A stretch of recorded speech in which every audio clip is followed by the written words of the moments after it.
I'm here with Lucy, one of my clients, one of my favorite clients, who is now down 80, 90 pounds, kind of depending, and someone who's built quite a bit of muscle along the way. In reality, probably pretty close to down 100 pounds of actual body fat, but we're waiting to hit the real number before we celebrate. So I want to talk about, I like doing these, kind of halfway through and then at the completion, just to talk about the different phases of weight loss, what you're experiencing physically, mentally, emotionally, how it's different from the beginning now, some of the things you're dealing with. So run me through a little bit of your journey so far, just from a personal perspective.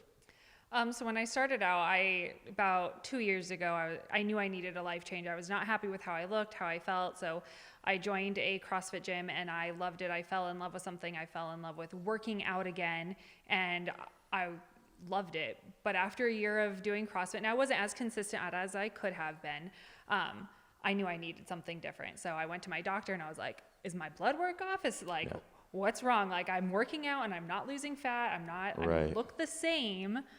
What's wrong with me? And he was like, well, let's do blood work. So we did blood work, and he's like, your blood work's perfect. Don't know what to tell you. And I was like, okay, cool. What are my options? And so he went through, he's like, we can do the, I think it was the Ozempic shots. There was some other option. He's like, or we can do nutrition. He's like, I got a great nutritionist. So I was like, okay, I want something that's going to last me. I don't want a quick fix. Like, I want a lifelong solution. So then he sent me your information, and I reached out, and that's kind of where everything started. And I learned that I ate a lot more fat than I ever needed to, and I needed to eat more carbs than I thought I should. So, yeah. that is, and I'm going to put an exclamation point on that, because I told you when we did your onboarding, I said, I've done almost 1,500 of these, and it's very rare for me to ever have somebody overeating carbohydrates. And I mean very rare. Yeah. And most people don't believe me, and they go, I don't eat that much fat.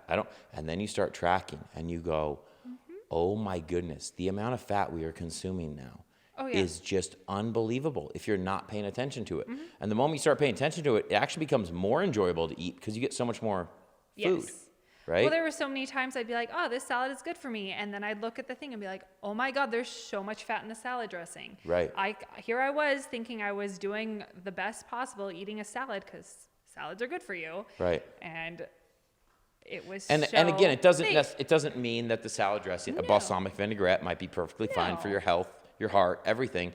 It doesn't change the fact about how many calories it has. Yeah, and I think how much fat it has. Calories. Right, because it doesn't take up volume, so you don't know, right? Yeah. Carbs, bread, pasta, rice, anything. The more you eat, or the more calories you eat, the more food you get. Yeah. Fat doesn't work the same way. And I feel like that's been probably one of the biggest realizations that you've had since we started working together. And, I've had many times where I've tried to lose weight in the past, and I counted calories, and I couldn't figure out, be like, well, I'm eating this many calories. Why am I not losing weight? Why? Because, you drop a little, but then it wasn't sustainable. Right. So, and it's because the amount of butter I'd put on potatoes or the oil that I would cook with, it just was so much for so little. Right.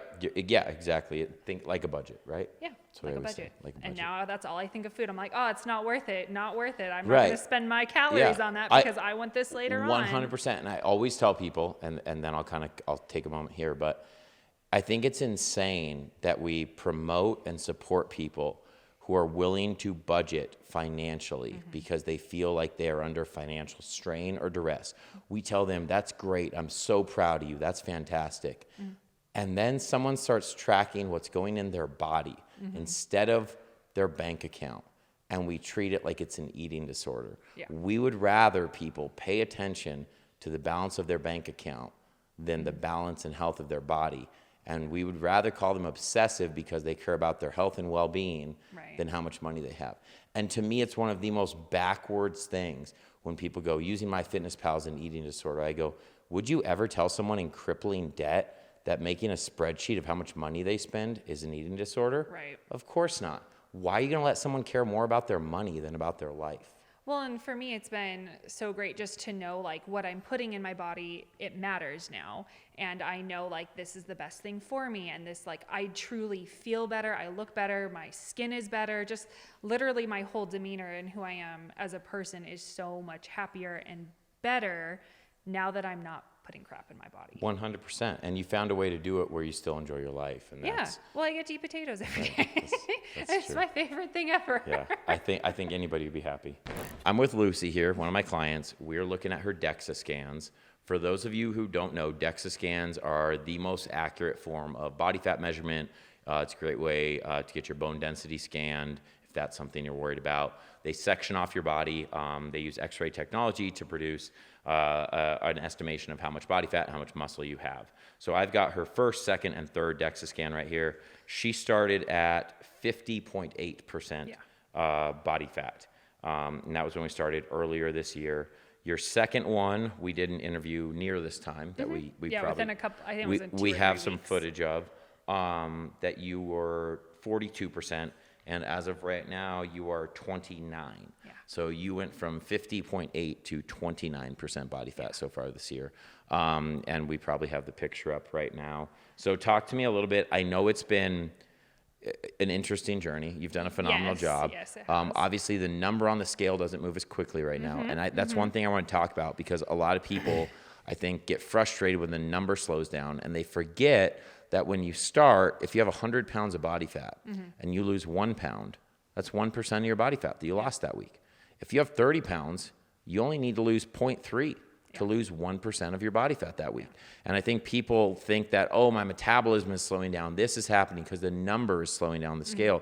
But they forget that as a percentage of body fat lost, they're still losing at the same rate. And they can oftentimes become dejected to the point where they think they need to prematurely change things, do something different, or give up entirely.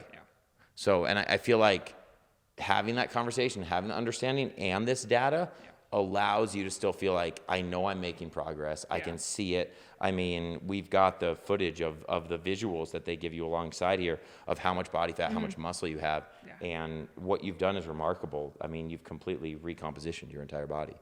So it's pretty cool to see on, in black and white. Yeah, it is.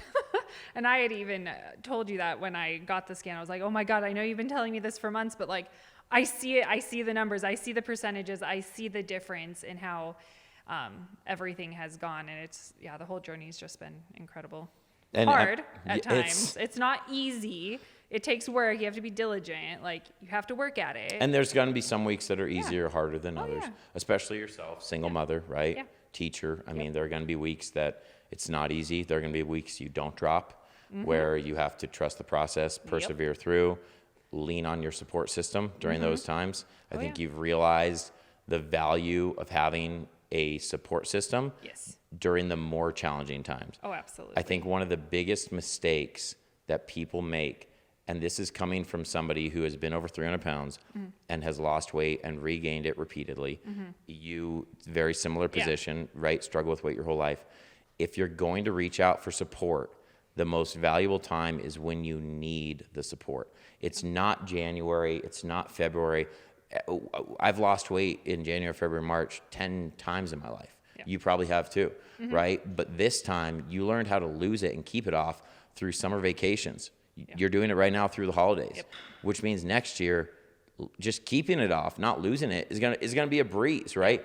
Use the support system when you need it. Don't wait until January, February, March when nobody's drinking, that you don't need help anyway. You're going to hire a support system, and then the tough time's going to come, support's going to be gone, and you're not going to have built up any understanding of how to handle that situation. So this, not to make people's lives more chaotic in December than they already are, but if there's any time to do it, I feel like it's when things are tough. Oh, not when life is all sunshine and rainbows. Oh, yeah. So, I mean, just to give you an example, for the first half of my journey from like February when we started till the end of the school year in May, I was losing consistently 1 to 2 pounds a week, 1 to 2 pounds a week, 1 to 2, which felt great. And I was like, I am on a roll. Like, this is wonderful. And then summer hit and I got my tonsils out. And then it slowed. And I was like, oh my God, what am I doing wrong? Like, I'm eating less. I'm still trusting the process and nothing is happening. Yeah. And so, we had a lot of conversations about trusting the process. And it has continued. And for example, like, for those of you that don't know, teachers get a lot of snacks. Kids give me stuff all the time. Teachers give me stuff. I got homemade cinnamon rolls last week. Were they delicious? Yes. Good thing I only got 2 of them. There you go. But with all of the candy I got, because I know that and my coworkers know that I've worked really hard to lose the weight, I literally I took all the chocolate and all of the snacks that I got, and I literally sent them with a student down the hallway into another teacher's classroom. And I was like, you know the rule, no more than 2 Hershey Kisses a day. Like, regardless of what kind of day I'm having, I don't get more than 2. And she locks them up, and that's that. And there's, you know what, and there's absolutely nothing wrong with that. Your struggle is with food and food addiction. My struggle is with food addiction. People who criticize you for doing something like that and say you're denying yourself, you're doing this, would never do so, once again, to somebody with a shopping addiction or a drug addiction. And they don't understand that the problem with food is we view it so much differently. It has to be a part of our lives. Yeah. So sometimes we have to make that request to people to take this thing away from me. A drug addict can just simply not buy the drugs. You don't have the ability to just not have food around you. Yeah. So there are going to be times because of that where you need to ask somebody, hey, take this thing away from me and understand that this is my limit right now. Will I get to a place eventually where I don't need you to do that? Yes, I will. Yeah. And I'm working towards that. But right now, that's what I need. And I think that gets almost vilified right now. Well, and I know that chocolate is my weakness. And I know Hershey Kisses, and specifically Hershey's chocolate, like that is my kryptonite. So I knew that I had to do something before if I open one, 10 later, like I'd have to count 10 Hershey Kisses so you're smart about them. 27 calories a pop, because I know exactly what they are, so I know what happens. And that's not worth it. And it wasn't worth it because I knew where I was and how the week was going. So I knew I had to do something about it, and that meant sending them down the hallway into another teacher's desk drawer.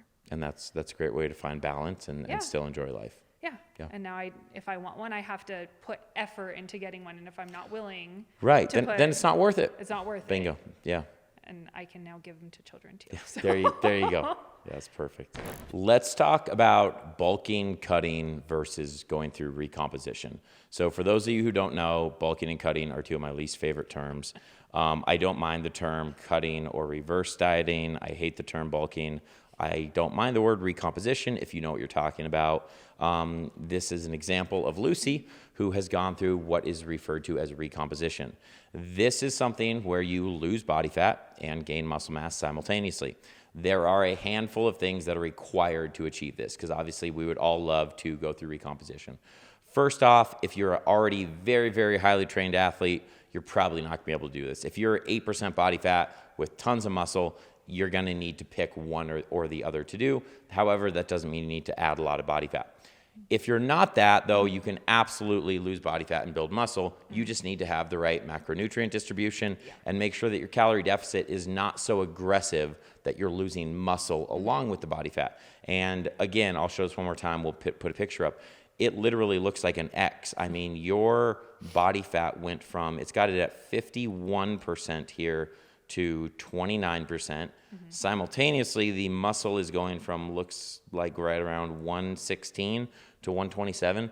So, I mean, in terms of pounds of muscle to build, 11 pounds of muscle while basically losing 20% plus body fat is kind of unreal. Some of these numbers are ridiculous. But again, you've done a phenomenal job of finding that balance where, and there is a place. I think people don't believe there's a place. I think they have to choose one or the other, and it takes them twice as long because they cut down, they lose all the muscle, then they try to rebuild the muscle afterwards, but they build some body fat in the process, then they have to cut again. Whereas if you can take the time to learn where recomposition looks like for you, I mean, is it worth it? Yeah, absolutely. Like I said, I was fortunate enough to find a gym routine that worked for me. I mean, when we first met, it was, okay, you have to get so many like weight training sessions and cardio sessions. And I feel like I was lucky, as I tell you all the time in my weekly check-ins, that I found one that does both. So when I do CrossFit, I'm getting that weight training session in, but there's also that built-in cardio piece when I'm doing those high intensity workouts. So both of those have played into not only building muscle, but also, cutting and learning how to eat 100%. Correctly. Yeah. Between the nutrition, and then I should say, like you mentioned, there needs to be some resistance training built in. Yeah.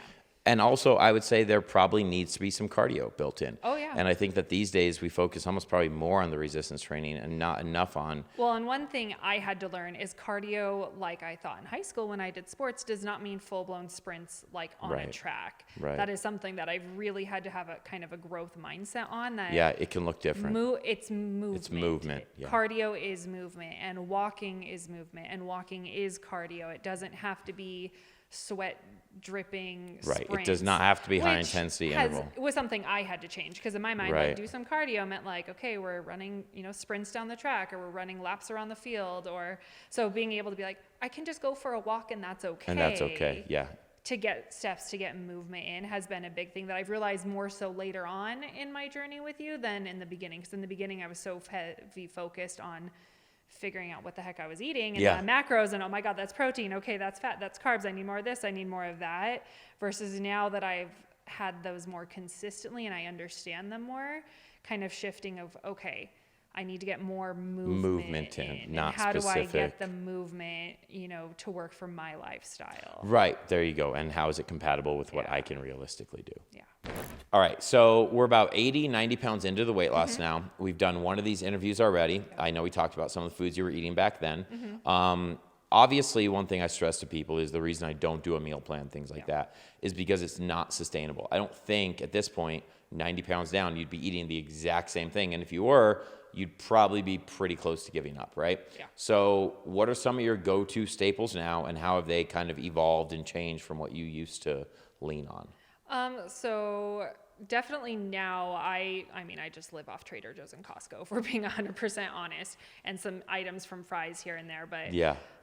in the beginning, I did a lot of chicken and rice. And now that I'm obviously smaller and we've changed my macros, I do a lot of cauliflower rice, which I have learned to be fully obsessed with. Yeah. Because I can eat a lot and I can feel like I'm eating a lot. Because there's days I'm like, I am hungry. You need the volume. I need the volume, but I don't want to sacrifice the calories. So finding a way, and Trader Joe's has like spicy cauliflower rice, which I is know, it's bomb. so good. Yeah. And like every time I make it, I make my family members try. I'm like, you have to try this. It's I know, so because good. nobody believes that it's going to be good until they try it. And then they're all like, oh Yeah. my God. I'm like, I know. Right. It's delicious. Yeah. And you can eat the whole thing and not feel bad about it. Yep. So I do a lot of That's a that, a good lot one. of chicken. Shrimp is something I always keep in my freezer, because I can't tell you how many times, and I've even messaged you, I've been like, well, I've got like 200 calories for dinner, so I guess I'm eating a bowl of shrimp tonight. Yeah. And so just having those items that I know, like if I need high volume but high protein, low calorie, like I stick with cauliflower rice, chicken. I do a ton of shrimp. And if there's times where I'm like, I want something different that's maybe higher in calories but still within my food budget. Yes. I do like a flatbread where Okay. I get like a shrimp, like a pizza type thing. Or yeah, like yeah. Trader Joe's has these shrimp garlic flatbread things Okay. that are just, they generally fit in, and because there's a ton of shrimp on it, you get Yeah. a lot of protein out of and it. they're pretty good. And it keeps me from wanting to have like a shrimp scampi. I get the Okay, garlic, you I get get the the- shrimp, but I'm not getting the aggressive amount of butter on it. Yeah, there you go. So, I really lean on those versus a year ago, I would have done potatoes, but I would have slathered them in butter Yeah. and cheese and stuff that I'm learning. I can still enjoy the potato. The potatoes, it's all the extra fat. It's all the going on extra top. fats that I was adding. That Yep. really was the biggest thing for me that I changed. That was such an easy thing to change. And you don't miss it because And I don't miss it. And you're I not losing realize anything. and I Yeah. feel so, I can tell in my body how much worse I feel if I do have a night where excessive I consume. amounts of fat. I'm like, yeah. oh, like my gut feels terrible. Like Yeah. I feel like actual crap today. Yeah. Versus avoiding it. And it's better for me. It's better for my kid. There's just so many positives to cutting out something so simple. Exactly. It's you're wasting calories on getting Yeah, nothing. Exactly. Yeah. Exactly. That's it. It's not worth it. Not worth it. I know we're just talking about reducing butter, oil, Mm-hmm. things like that, and we got on the topic here when we cut about you investing in better cookware, essentially, right? Yeah. And so, what are some of the things you've done to make it easier? So obviously I figured out spray oil is a thing, and that has been the greatest thing ever. It is so Yep. quick. It is less messy. I'm not getting Avocado it on my oil from hands. Trader Joe's. Yeah, It is. easy. It is fantastic. Yep. And last year for Christmas, actually, my parents, because they always ask us what we want, and I was like, I want good pots and pans because I want to be able to cook effectively without needing a non-stick pan. Right. So They got me the Hex Clacks, like Gordon Ramsay Oh, pans. nice. How are those? Oh Yeah. my God, I love them. Yeah. I was thinking about doing, yeah. And I never, I can scrub them. You can throw them in the dishwasher. Okay. They're phenomenal. And I never have to worry about anything sticking. Like, I make corn cakes for my kid. They don't stick. That's awesome. Chicken, I make bacon. It doesn't even matter. And then water just wipes it off. Wow. So I don't feel like I have to use oil to keep my food from sticking to the pan. But it still tastes good with the amount. Yeah. The amount that 'Cause you're using. Yeah. I really don't need the flavor. You're getting the taste of the food instead. I don't need Yeah. oil to flavor my food. Exactly. It, I like that. That's good advice. so good pots and pans, people. Yeah, there you makes go. a difference. It's worth it. So we were talking a little bit about how your workout routine has, I don't want to say changed, but just talk about, since we started, what your work, you mentioned CrossFit a couple times, but obviously you've been working with me for a minute now. So there are some weeks you probably can't get in as many workouts. So how have you dealt with imperfect weeks? Let's call them that. So in the beginning, I was happy to get 3 workouts in a week because that's just what my body could handle. The Right. endurance was not there. And, within the last, I would say 2-3 months, I've consistently been able to get 4 to 5 in if I'm in town. That's awesome. However, it's not a perfect world. I don't live Yeah. in town all the time. I like to travel. I go places, and that always throws a wrench in things with food, with workouts. I go to the beach a lot, and it's not like there's a gym on the beach. I go there to relax, and as relaxing as the gym is, I'm not taking the gym with me. Right. So, those are weeks where I make sure to get my steps and I'm overly cautious with the food that I'm eating Yep. and making sure, and I'm lucky when I go to the beach, I'm cooking food at the house. We're not going and eating out. So I don't typically have Right. to worry about that, which helps a lot. Right. However, there's still always temptations. There's always things. It's vacation. It's vacation. Yeah. And so really shifting my mind and being okay, I don't have to eat these things just because I'm on vacation. Yeah. Doesn't mean my It doesn't diet, have to be about the food going off the rails. It Yeah. can be about me enjoying the experience. And then there can be some indulgent food moments here and there, but the whole thing doesn't have to be a free-for-all. Correct. Well, and Right. there's times where I've told myself okay, I'm going to do so many jumping jacks. Everyone can do a jumping jack Yeah. on the beach, or I Yeah. can do sit-ups, or Right. I can do some more resistance type stuff. And you'll text me and be like, hey, I'm going to go for this run Yeah. tomorrow morning. Well- and then the next morning there's a message from you saying, hey, I did this run, or Yeah, hey, I went on this yeah. walk. Yep, and, exactly. I've got a lot of my cousins have been inspired by my progress, and they are typically all down there with me. So I had one cousin was like, hey, let's do this all-American workout. I've been working out, let's just do it. And Yeah. so here we are, and we're both in our 30s doing this workout, and all of our kids joined us. So we had us and 6 kids under the age of 7, doing full burpees and Yeah. sit-ups and climbing on us. And was it a perfect workout? Absolutely No, not. but you're moving. But we were moving, you're and we having had fun. kids moving, and kids Yeah. seeing their parents happy and moving, which is such a big key that I want to be able to show my daughter that hey, this is going to be part of our And life. that's yeah. And I'm going to It's instill this part of our in you. life, but not this regimented thing that you Yeah. have to stick to every day in some obsessive compulsive way. Also, burpees are a lot harder when you've Yeah. got a 40-pound kid on your That's back. I would assume so. Trying to do the push-up and then jump up. She hung on like a monkey, and so I got some extra work there. That's awesome. That's awesome.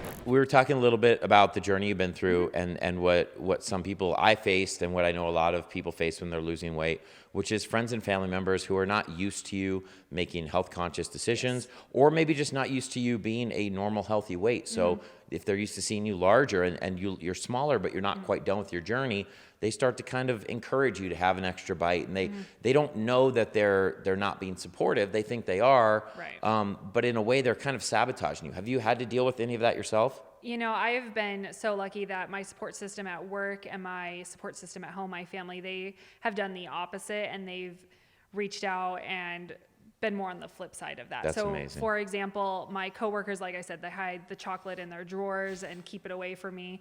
They'll check in and be like, hey, I know a kid gave you that box of M&Ms. Do you want me to take half of Yeah, that for you? yeah. That way you're not tempted. Right. And and I want to make clear, you appreciate that. That's, yeah. you don't feel judged in any way. No. Right. And I think some of I as someone who's been overweight, I wish more people had done things like Yes. that to me. And now Just as a I check-in. think society makes us afraid to do things like Yeah. that for people. Yeah, I 'cause don't we're feel afra- like we're- they're we're not af- fat shaming me. No, they're they're just trying to help you. because they know that But it's now a weakness. it's gone backwards. We're afraid to do things like that for people because we don't want to upset them. Yeah. And it's insane. Yeah. We're afraid to help because we don't want to upset people. Right. sorry, I didn't mean to rant. No, you're fine. Anyway. And you know, on the other side, like I have family, and you know, my kid has a lot of food allergies, so we've kind of shifted how food is done in my household and with my family anyway. But they're all very supportive of like, whenever I'm at a function or a family event, they're like, oh, this is, you know, when I ask what's in this and how much, they're like, oh, well, this is, you know, we've had so much butter in this, or this one doesn't have butter. And they don't have to go and say, that's 8 tablespoons No, but they can at least help steer you in the right direction and be like, hey, Lucy, you might want to avoid these, and hey, you know what, we made some of these that or whatever, and that's them helping you. And they're so happy with the progress that I've had, and they want to do nothing but support me in that. Right. So like I went out for dinner with a group of cousins one of those days, and one of my cousins was like, hey, they've got just plain chicken skewers over there. So that's because I had avoided the food area. Yeah. Because I was like, you know, I'm not there yet. Like I made sure I ate my protein, and like I had calories saved, but I didn't want to waste them on something that wasn't necessarily That's good. awesome. So when they said they had plain chicken skewers, I was like, all right, that is my jam. Like Yeah. they were grilled, so even better. So in a sense, like I have got friends and family that have my back, and instead of, you know, tearing me down for getting thin and not wanting to eat, they're super supportive. They're like, man, you're doing so good. Like we want to help you continue to be good and support you in any way that we can. And they see you're doing it in a healthy way. You're Yes. getting stronger. We've talked about it a few times. You've built muscle during this. You Yeah. haven't lost muscle, No. right? It's you're not going. They know you're going about this the right way, and them being so supportive is amazing. And everybody should take a page out of their book. Yeah, well, and just like support the people, don't tear them down. Like be there for them, regardless of what that looks like. Or The what you best- think of it, what you Yeah. think is best, whatever they think is best for them, support them. Because that's going to help in the long run. 100%. So I appreciate all of you that have helped me. Yeah. All of you. All right. So let's talk about it. You're down 80, 90 pounds. How has your personal life changed? Are you having fun dating in 2023? Dating in 2023, I feel like is a whole special new ball game that I never thought I'd have to deal with, but here I am. I would say I definitely get a lot more attention from guys. They're like, oh my gosh, you look so good. You're such in shape. And I'm pretty open about like, I wasn't always like this. Like Right. 10 months ago, I was a very different person, and I've had to work really hard. Physically and probably mentally and emotionally. Physically, mentally, emotionally. So Yeah. I'm pretty open, and granted, I've not had anything go past a date, but that's a Yeah. different There story. you go. Yeah. We won't deep dive too much. But yeah. it's different to get attention from everyone in general. Be like, oh my Right. gosh, you look so thin. Like, Right. and some people that don't know me just think I've always been that way. Yes. And so to be like, no, people, like I've worked hard to You get to don't- where I you am. I don't- put yeah. in a lot of work. Like Yep. this didn't just happen overnight. Like I have worked hard for a year, and I'm not going to let someone who's not going to support me in that be around, whether that's physically, emotionally. Like, no, I don't want to go out for dinner and drinks as a first date. Like, let's go do something active, because I don't want to budget in the calories. Like I have my food figured out. And that's okay to do. And being upfront with people. And That's if they- not you missing out on life. There might be another time where after a couple days, you're like, yo, let's go out to dinner and Yeah. get some sushi, or let's go do this. It doesn't mean you're afraid of something. It means you're prioritizing your goals at that time in life, and that's perfectly okay for Well, you to and do. there's plenty of other date options out there that don't revolve 100% around food. Absolutely. Like, Yep. you can go mini golfing, you can go axe throwing, like you can go shifter. Like there's so many other things that we can do that cost probably cheaper Right. amounts than going out to dinner and sitting there awkwardly across from someone. Axe throwing instead of dinner. I'm all for it. Burn people. calories. Don't eat them. All right. So I know when you started with me, I told you I was a bit unconventional in most of my approaches.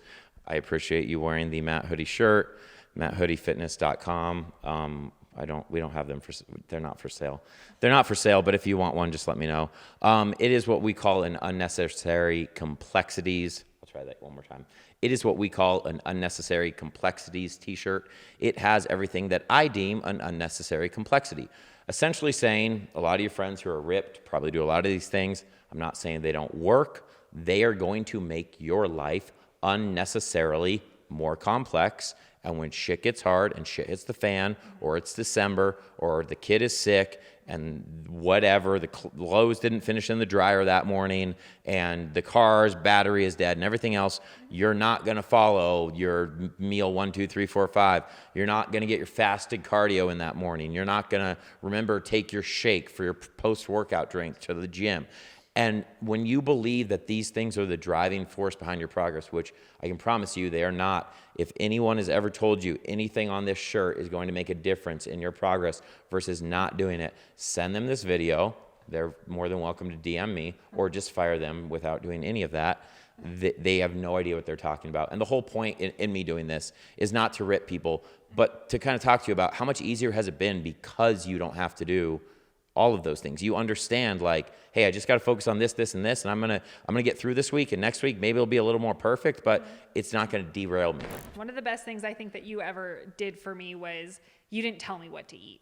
You gave me ideas or suggestions or ways to eat better, but you didn't say breakfast, lunch, Nope. dinner, snacks. Nope. And you even told me, like, I'm not going to. I'm not going Nope. to. Like, if that's what you want, like, you Hire might as well somebody get out. else. Yeah, Yep. exactly. Get out now. So I think finding foods that I liked and I enjoyed and Yeah. fit in my budget of macros. And how much value does that have now? You don't have to think about them. I don't think about it, and I know that I'm gonna like it. I'm not eating it just Right. to eat it. I'm eating it because I physically enjoy Enjoy that it, food. and yeah. And I've learned to just really like it. Like protein shake in my coffee every day. I truly do enjoy that. Enjoy and it, I know yeah. I'm getting my It's an breakfast. easy swap. It was such an easy swap. And Yeah. it's so good and so chocolatey. And as a chocolate lover, like I'm getting a chocolate fix Yeah. every morning. Yeah, you'd go find some creamer that's probably chocolate flavored anyway, and it would do the same thing. Yeah. So why exactly. not? Little So little swaps like that, right? little It's you don't swaps. have to compromise, the happy points in life to No. exactly. And I think that's the point. Well, and finding like I'm one of those people that once I have found the same lunch, and I say this in every video, Yeah. like I eat chicken and potatoes. Eat it every- until you burn out. And Why- I'm gonna tell you right now, it's been Yeah. 10 months. Yeah. It's garlic chicken and There potatoes, you and go. every day when I make it, everyone's like, whenever I heat it up, Yeah. they're like, "What's that smell?" What I'm like, is that? It's It literally tastes- yeah. a golden potato, Yeah. a chicken breast, and garlic salt. Yeah. Yeah. No, nothing Yeah. else. Yeah. My students make fun of me all the time. They're like, "That's all you eat?" They're like, "Well, can we have some?" I'm like, "No, get Yeah. out of here. This is Right. mine. I already portioned it out." Yeah. Like- It might look the same, but it tastes bomb. but it tastes good. So Yeah. finding the stuff that I like and I enjoy, and And then I'm you okay obviously with. change it up and have variety other places. Yeah, Right? like I swap out my dinners or my Exactly. snacks, but Yep. once, like, if I'm happy with it and I'm enjoying it, Yeah. I might as well keep going Yeah. with it. So I think forcing myself to learn what is healthy and what I like has been the best thing, because like you had to force me into it. Yeah. I've done programs where they've given you the meal prep, they've given you the foods, and they weren't sustainable because the minute you stop, like you gain the weight back. 100%. And it doesn't matter now where I go out to eat. I know what to choose, and there are times I'm like, I'm going here. What do I do? Like, what's my better of two And we evils? dialogue a little bit, Yeah. but then next time. And now I know, Yeah. like, I know how to eat out Mexican food pretty easily. I know Yeah. how to eat out Italian food for the most part pretty easily. So I know how to eat out and still keep it within what Exactly. I need to. And enjoy your life. Yeah. And so that's I the can goal. still go out and enjoy life, and Yeah. it's fine. That's awesome. All right, one time for the cameras. We got to do it. I do this with pretty much everybody. Throughout this whole journey, obviously you are a very different person inside and out from what you were when we started.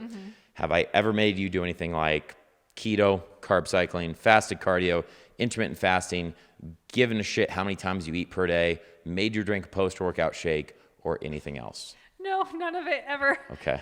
Ever. I think it wouldn't have worked if you told me to do it. And that's the whole point, right? Yeah. Or it may have worked short term, but eventually... I'm here for the long term, not the short term. Right, so. there you go. And if anyone is trying to make you do any of those things, please understand that not only are they unnecessary, but they're likely to collapse when life gets hard, chaotic, or just busy. Yeah. All right, just to kind of wrap things up, guys, thank you so much for taking time to watch. Thank you, Lucy, for coming out, sharing your story once again. We will see you probably not too far from now when your transformation is done. And then that's a whole different chapter of your life that's going to start then. So if this kind of content is beneficial for you, if you're going through your own journey, please subscribe below, follow us on Instagram at Matt Hoodie. If there's any questions you have from the video or anything else, or you're on your own journey and not quite sure what to do, please don't hesitate to reach out to us one way or another.